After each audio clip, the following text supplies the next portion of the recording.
يا راغبا في كل علم نافع. ينمو العلم ويتقدم بتقنياته ومجالاته، ومعه نطور أدواتنا في تقديم العلم الشرعي. أكاديمية زاد أكاديمية ينبوعها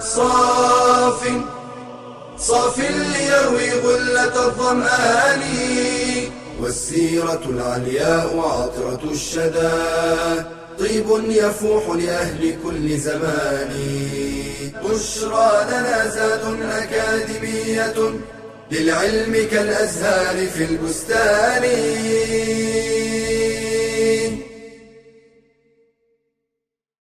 بسم الله الرحمن الرحيم. الحمد لله رب العالمين، وصلى الله وسلم وبارك على عبده ورسوله نبينا محمد وعلى آله وصحبه أجمعين.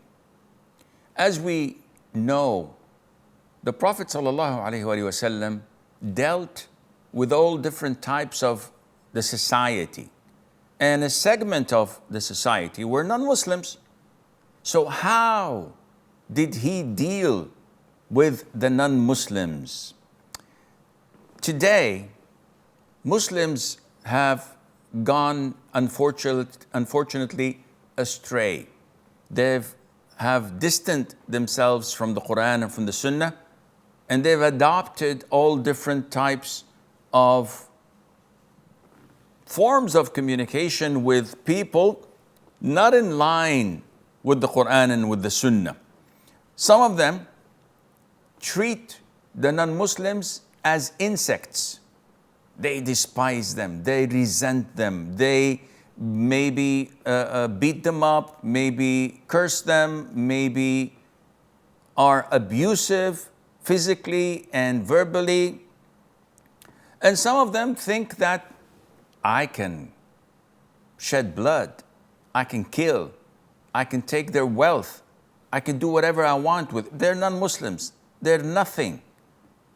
Like those terrorists we sometimes hear about who do heinous things and pretend as if it is part of Islam, not knowing that these guys do not relate to Islam at all, even if they claim that they're Muslims. These hounds of hell are the worst underneath the skies, as the Prophet described them, alayhi salatu wasalam. Hounds of hell. They're the worst underneath the heavens.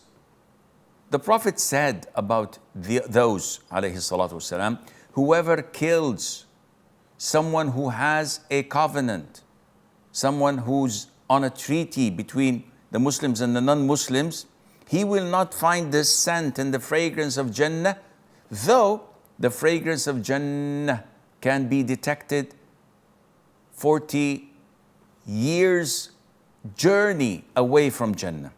You can smell it though you are of a distance of 40 years of traveling to it, which means that they will not be even close to getting to Jannah. On the other flip of the coin, or the side of the coin, you find people, Muslims, who are so humiliated and looked down upon by the disbelievers, by the non-Muslims, because they are just on their stomachs for them to walk over their backs. They imitate the disbelievers in everything. The way they speak, the way they dress, the way they celebrate. They even imitate them in their customs and traditions and feasts. So you see some Muslims putting a Christmas tree in his home and going around everywhere, Happy New Year, Happy Christmas. On Halloween, they trick and treat. On Valentine's Day, they send red roses and the like, everything. And it fits them like a glove. And when we say, Akhi, you can't imitate and behave like the disbelievers, they're offended. What did I do? Said, they're not disbelievers. Don't say kafir. What should I say? You should say others. call them but not kafirs. Allah Azza wa Jal called them in the Quran, in the beginning of Surah Al-Taghabun, kafir. It is He, the Almighty, who created you and made you into a kafir and a believer. That's what Allah Azza wa Jal says. So, excuse me, فَمِنْكُمْ كَافِرٌ وَمِنْكُمْ مُؤْمِنٌ. This is what Allah said. So you're telling me, no, they're not kafir? Then they have to be believers. No, they're not believers, then duh. So this is a problem with such a segment of the Muslims who had gone against the Quran that says, oh, you who believe, do not take the Jews and the Christians as allies, as confidants. And they went totally against this and took them as their best buddies and friends. Yes, it is true. Our religion is a religion of peace and tolerance. Allah says, whoever is kind to you, be kind to them. We have no problem with that. Those who are kind to us, we're kind to them, but without crossing the line. We don't be kind to people who wage wars against us, who kill our brothers and sisters, who kick them out of their homes, who perform crystal clear genocides and say, oh, they are our brothers. They have difference of opinions. It's okay. No, it's not okay. And this is the line that we draw as Muslims to protect our identity and above all, to protect our religion. So who's our role model?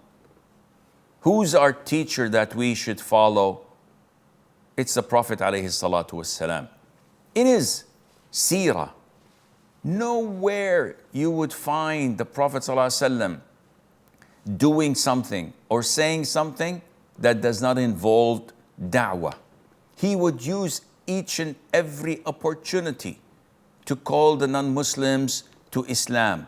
And he would diversify his ways of da'wah. Da'wah is not preaching, and that is it.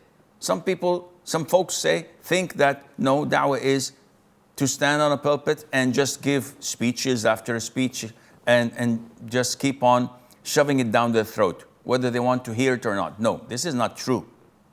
Da'wah is a broad word with a broad meaning. It's so generic that it can incubate and take in many different ways.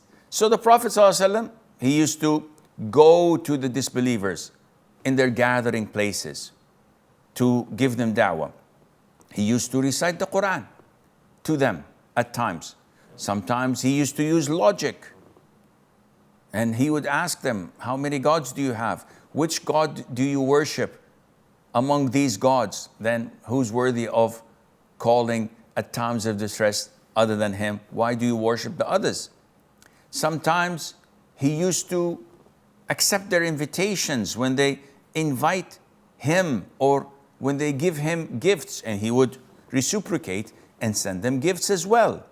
All of this falls under the umbrella of the hadith. By Allah, if Allah were to guide one person to Islam through you, that would be way better for you than a huge amount or a big herd of the most valuable camels possible. And that was the top niche of wealth to the Arabs at the time. The Prophet had, alayhi salatu wasalam, a young Jewish boy whom he used to send for errands and to fetch things, and like a courier. One day the boy fell ill. What did the Prophet do, alayhi salatu wasalam? He's Jewish and he's a kid. The Prophet sallallahu alayhi wasallam went out of his way, visited the boy in his home, and stood at his head as a sick person and asked him to embrace Islam. The boy looked at his father. The Jewish man, the father, said to the son, obey Abul Qasim, obey the Prophet. Because he knew that this was the right thing to do. His arrogance stopped him and prevented him from accepting Islam. But why would I stop my son? Obey Abul Qasim.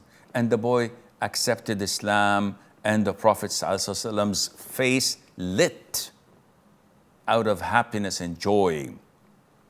The Prophet ﷺ was fair and just. So many times we sit with Muslims, all what we hear is cursing and saying bad things about the disbelievers. And this is how Satan rolls.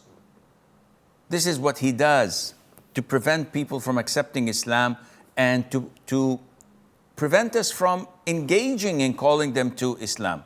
Rather, we would just sit back, resent them, curse them, do nothing. And this wasn't the way of the Prophet ﷺ. Al-Tufayl ibn Amr al-Dawsi, may Allah be pleased with him, went to his people, tried to call them to Islam, they would not accept. They would not budge. So he came back angrily to the Prophet ﷺ and said to him, O Prophet of Allah, Daws, the tribe that I belong to, is doomed. They've disobeyed and they rejected Islam. So pray to Allah to destroy them.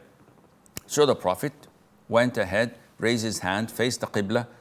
The folks around him thought that, okay, Daws is over, game over. They're doomed. They'll be annihilated. What did the Prophet do, ﷺ? He said, O Allah, guide Daws and bring them to me, Muslims. And sure enough, few months later, they all came to the Prophet ﷺ to give him the pledge of allegiance. Abu Hurairah, may Allah be pleased with him, says, someone said to the Prophet ﷺ, being frustrated of what's happening to the Muslims, O Prophet of Allah, make dua, supplicate to Allah to destroy and annihilate the disbelievers and the idol worshippers. The Prophet said, ﷺ, I was not sent as a prophet to curse others.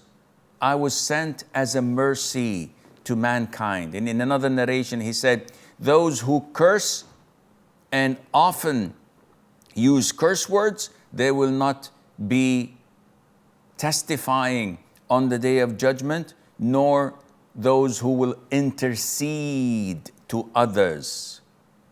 And the Prophet ﷺ so often ordered his companions to be kind to the non-Muslims, especially those who don't fight us, who don't show us any aggression. Why would we be bad to them?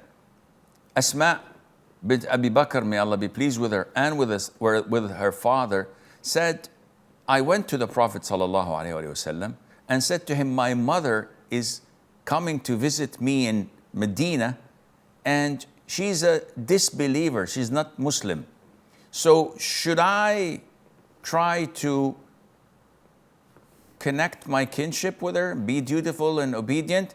And the Prophet said, yes, you have to honor your ties of kinship with your mom. And the disbelievers, the non-Muslims, knew how merciful he was.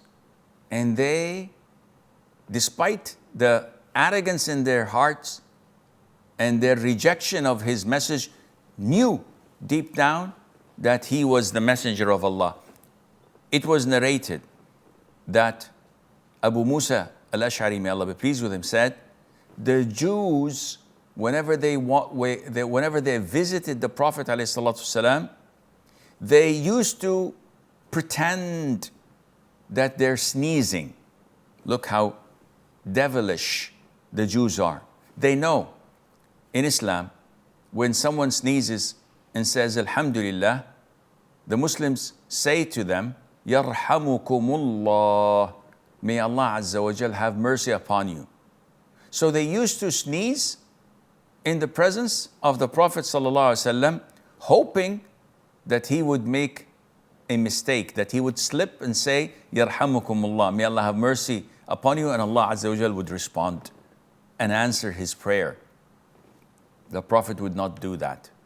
He would simply say to them, Yahdikumullah wa yuslih balakum.